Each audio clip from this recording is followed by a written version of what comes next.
few quick questions just on facts that people might be interested in. I mean, obviously you mentioned you've had many experiences now with John. How many times over the last 18 years would you say you've actually seen him or had an encounter with? At least 50 that he's been to me, but there's many times, most of the times are between 1 in the morning and 1 a.m. and 4 a.m. for the evening. I don't know whether that's easier to come to someone on this side, I don't know. But also there've been many, countless times I feel he's with me, where I get a bit, and I know when I'm doing something or I should be doing something else. And so I've had these experiences, there've been over 50 times that he's actually come to me, categorically, like I'm looking at you. But there's many times he's with me. During those 50 experiences you've had, how many songs have you communicated? Because I've read it's over 300, but that seems an astonishing number of songs. Is that true? Is that accurate? Well, it's actually over 350. Yeah. It is astonishing, and it beggars belief. It's hard to take in to anyone, least of all any musicians who will tell you they've done 10 songs and it's fantastic, and you hear every one of them. And that, they don't mean anything, but it's an astonishing time. But like this second sighting I told you about, 3 songs came simultaneously, different tunes all together. How do you decipher and take them one and separate them? But that's what I was able to do very easily. It's like 3 are playing around in my head. So these songs, they just come in it, and it's like. As I say, if I see him now on the sightings, sometimes I see him and there's no song. Well, I don't try and think he's sitting there with a cap on and he's leaning forward. There must be a song. It's not like, it doesn't work like that. It's like they're either there or not. And I'll give you an example of one where isn't there and then it appears. And it's an interesting one because it's that second picture up there. And basically I was lying in my bed, and I see John standing at the end of the bed, and like at the corner of a wall, he was all lit up, and next to him in the shadows was a man who I didn't know, and I was a bit concerned. The first thing that went through my head is this man good or bad? I knew John was good. I didn't know where this man. Then he walked forward. Now I describe him as having tall, skinny, long hair with big lips. So the first person that came into my head is, this is Mick Jagger. Right, so, and I just see John nonchalantly, and this is the way I've tried to paint it there.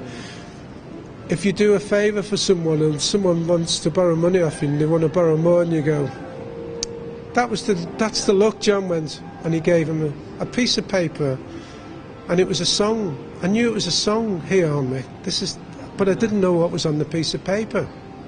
So I made a note, looked like Mick Jagger, came out the shadows, John passed him a song, didn't know what it was, blah, put it with all the other writings. Then about a week later, I'm in our little snug in a home.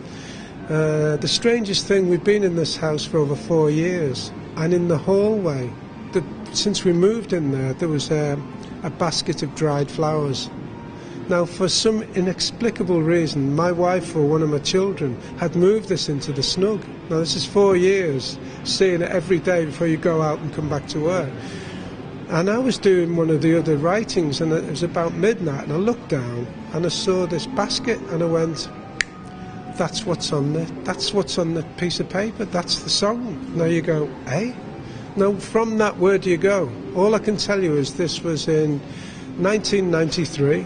And the song, the opening line is, a basket full of dried out flowers in a hallway, a million shades of oatmeal ochre and red, a friendly welcome from this goddess, looking $1 million in her Dior dress. I looked down at my shoes, they had holes in. She kissed me full on the lips, she said, come on in, where have you been all my life? Crazy lady, long time no see. The whole song was complete. I wrote it, copywrote it, sent it to myself. Now move on to 2005, I think, and Mick Jagger releases a solo album called Goddess in the Hallway. And the words in this song, there's Goddess in the Hallway. And that song, now I don't know, someone said to me earlier today, might Mick Jagger have heard this song I thought no, but there's an outside possibility maybe he had done from someone else, but that's fact. That can't be taken away. So at the very least, I think Mick Jagger will be looking and going, well, does this guy know something we don't know? And the answer is yes. So I think a question that a lot of people who are fans of John are going to want to know is, obviously, you know, your experiences mean a lot to them and obviously to yourself. I'd imagine that the people they might mean the most to would be John's family. Have you had any contact with them? Have they... Well, I've tried to. I did in 1993. There's several things. There's obviously the second sighting with the Yoko, and the 3 songs, and the in-depth love John had for Yoko, which was so obvious in all this, and that song where it breaks into this raucous rock and roll, screaming, frustrating, asking is the piano being played, and I want to be with you again, and he can't get through to her. So I sent that song to her with a few other songs, and there's a song I'd mentioned about one of his sons, which is that one up there, which is called Listen, which is the name of the album, and it was basically John flying around the earth, looking not unlike Superman, but with his arms by his side.